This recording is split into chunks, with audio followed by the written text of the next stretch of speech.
Share market के अंदर जो भी व्यक्ति एंट्री करता है तो उसके लिए एक बहुत ही फैसिनेटिंग और बहुत ही चार्मिंग प्लेटफॉर्म होता है। उसको ऐसा लगता है कि यहाँ पे मैं काफ़ी ज़्यादा पैसा अर्न कर सकता हूँ। दूसरे जितने भी इंस्ट्रूमेंट होते हैं, बैंक एफडी में अगर आप इन्वेस्ट कर रहे हैं, पोस्ट ऑफिस सेविंग में कर रहे हैं, तो वहाँ पर आपका इन्वेस्टमेंट बहुत, उस पर मिलने वाला रिटर्न बहुत कम होता है, 6% 7% मैक्सिमम। लेकिन स्टॉक मार्केट एक ऐसा इंस्ट्रूमेंट है जहाँ पर अगर आप इन्वेस्ट कर रहे हैं तो आपको मिलने वाला रिटर्न जो है वो बहुत अनएक्सपेक्टेड हो सकता है। आपका मिलने वाला रिटर्न 20% 40%, इवन कई मल्टीपल टाइम्स 2 गुना 4 गुना कितना भी हो सकता है। तो ये डिपेंड करता है पर्सन टू पर्सन कि वो अपना, उसकी रिस्क एपेटाइट कितनी है, किस टाइप से वो ट्रेडिंग कर रहा है, किस टाइप से जो है वो किन शेयरों में वो निवेश कर रहा है। ये चीज़ डिपेंड करती है कि उसमें मिलने वाला रिटर्न कितना हो। दोस्तों, कुछ लोग म्यूचुअल फंड के अंदर इन्वेस्ट करते हैं। म्यूचुअल फंड के अंदर इन्वेस्ट करने के लिए आपको किसी नॉलेज की जरूरत नहीं होती है, केवल आपको अपनी SIP ओपन करवानी और फिर रेगुलर उसमें इन्वेस्ट करना है। उस पर मिलने वाला रिटर्न 12 से लेकर 15-16% तक होता है। अगर ऐसा इन्वेस्टमेंट जिसमें आपको कोई नॉलेज की रिक्वायरमेंट नहीं है, वहाँ पे भी आपको 15% रिटर्न मिल रहा है, तो अगर आप डायरेक्ट स्टॉक में इन्वेस्ट कर रहे हैं जहाँ पर आप काफ़ी अच्छा नॉलेज गेन कर रहे हैं, अपना टाइम दे रहे हैं, एनर्जी दे रहे हैं और ज़्यादा लेवल पर रिस्क आप लेने की कोशिश कर रहे हैं, तो डेफिनेटली ये चीज़ फिर बनती है कि उस पर आपको मिलने वाला रिटर्न भी कुछ ज़्यादा होना चाहिए, क्योंकि 15% तो आपको ईजिली मिल ही रहा है म्यूचुअल फंड के अंदर।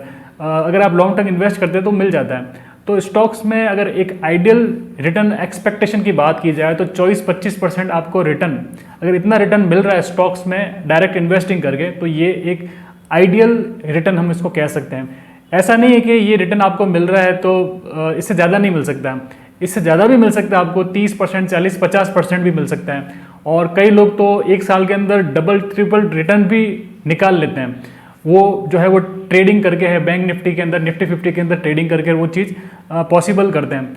इवन कुछ लोग ऐसे होते हैं जो स्विंग ट्रेडिंग कर पोजिशनल ट्रेडिंग कर भी इजीली 50% तक ईयरली रिटर्न निकाल लेते हैं। दोस्तों, अगर आप बैंक में पैसा रख रहे हैं तो उसमें कोई ऐसी रणनीति नहीं है, स्ट्रेटेजी नहीं है कि आप अपना होने वाला रिटर्न बढ़ा सको।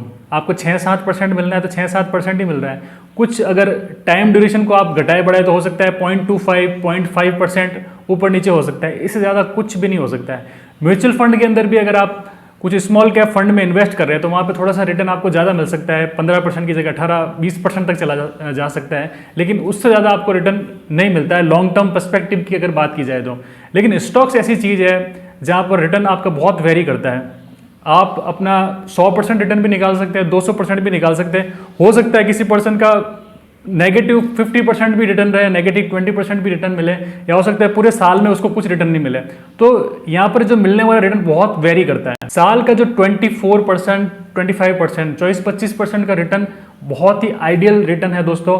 उसका रीज़न ये है कि इसमें आपको म्यूचुअल फंड से भी ज़्यादा मिल रहा है, इसलिए आपके मन में रहता है कि जब मैं अपने इतना टाइम दे रहा हूँ, समय दे रहा हूँ, तो कम से कम उसका जो है रिवॉर्ड तो मुझे मिलना ही चाहिए।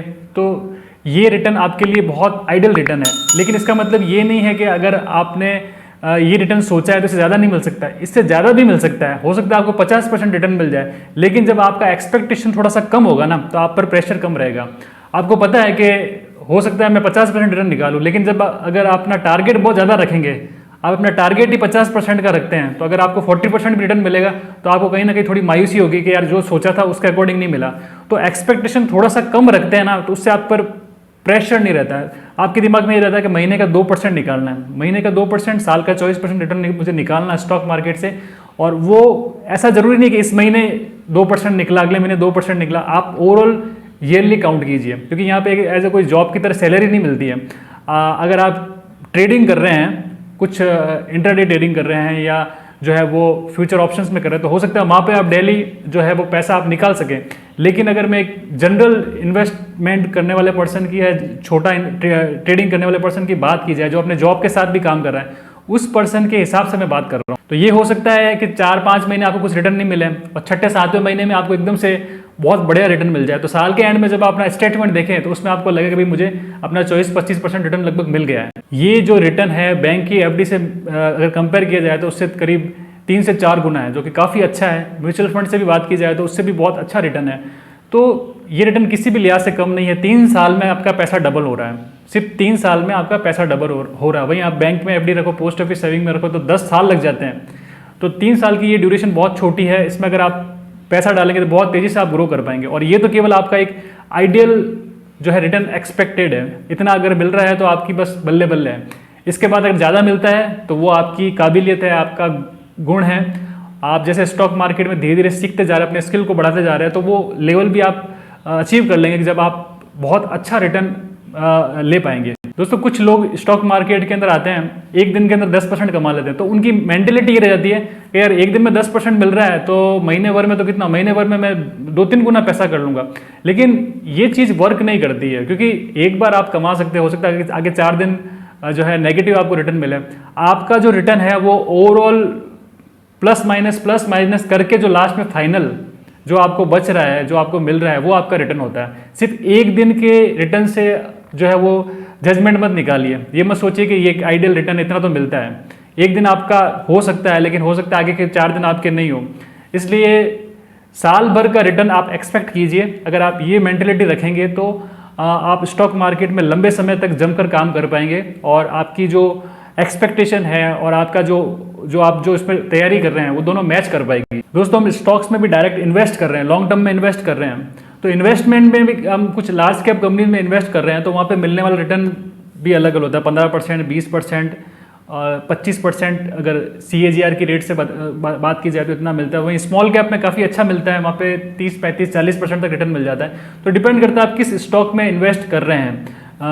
सब स्टॉक में एक जैसा रिटर्न नहीं मिलता है, वो चीज़ आप अपने नॉलेज से, अपने स्किल्स डेवलपमेंट से ये चीज़ समझ पाएंगे। तो दोस्तों होप करता हूँ कि एक जो आइडियल रिटर्न है उसके बारे में आपको जानकर काफ़ी चीज़ अच्छी जानकारी मिली होगी। आपको कम से कम ये पता पड़ा होगा कि स्टॉक मार्केट के अंदर हम जो भी कुछ काम कर रहे हैं उसमें कितना रिटर्न हम एक्सपेक्ट करें, ताकि आप ओवर थिंकिंग करके चीज़ों को बहुत हाई लेवल पे सोचने की कोशिश नहीं करें कि यार इसमें तो इतना रिटर्न मिल जाता होगा। क्योंकि अगर आपको इतना मिल रहा है तो आप शेयर मार्केट के अंदर बहुत लंबे टाइम तक सर्वाइव करेंगे, आपको कोई हिला नहीं सकता है।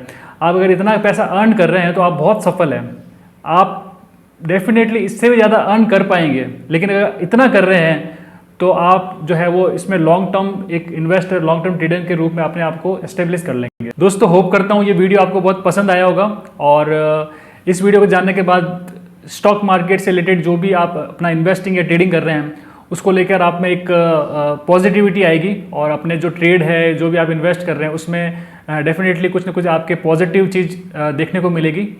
दोस्तों अगर वीडियो पसंद आए तो इसको लाइक कर दीजिएगा और चैनल को सब्सक्राइब कर दीजिएगा, क्योंकि मैं इस फाइनेंशियल जो भी टॉपिक्स है, स्टॉक मार्केट से रिलेटेड जो भी टॉपिक है उस पर वीडियो बनाता रहूँगा। सभी दोस्तों को बहुत बहुत धन्यवाद।